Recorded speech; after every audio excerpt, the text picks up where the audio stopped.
Hello everybody, I'm Derek Roddy, and today we're going to talk about the Axis A21 series single and double pedals. Let's check it out.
When Axis introduced the A21 in early 2010, lots of questions were asked.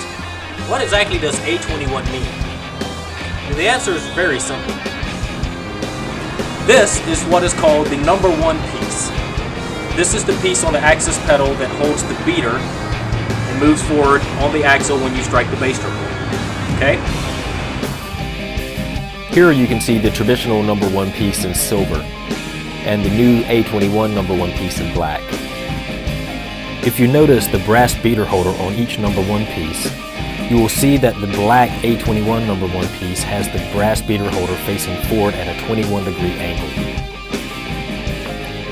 The traditional number one piece has the beater inset at a 90-degree angle.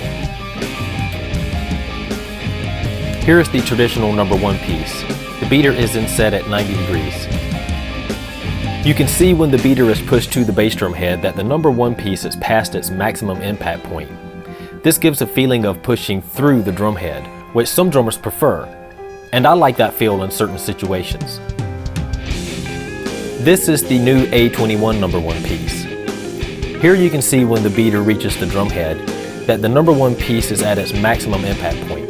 This gives a natural increase in volume without having to play harder. Having the beater strike at its maximum impact point takes away that feeling of playing through the bass drum head. I feel drummers can adapt to this pedal more readily than the traditional Axis pedals because it feels more like a traditional pedal while retaining that quick, smooth Axis feel that no other pedal has, in my personal opinion. If you look closely, you can see that all the setting screws have been changed from Allen key to drum key head, much more convenient to adjust, especially if you're in a situation where you need to do it quickly. The pedal we are demonstrating today is the Derek Roddy Signature Edition A21 double pedal. What separates my pedal from the regular A21 are the already installed E-kits,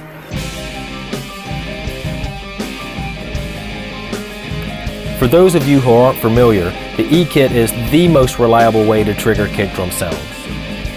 It only fires when the trigger pin hits the piezo mounted in the top of this black box. This design removes the possibility of false triggering from vibration, whether it be from your snare drum or your bass player. Also, double triggering becomes a thing of the past. Simple design but very effective method for triggering bass drum sounds. The DR-A21 comes with the deep spring rocker assembly.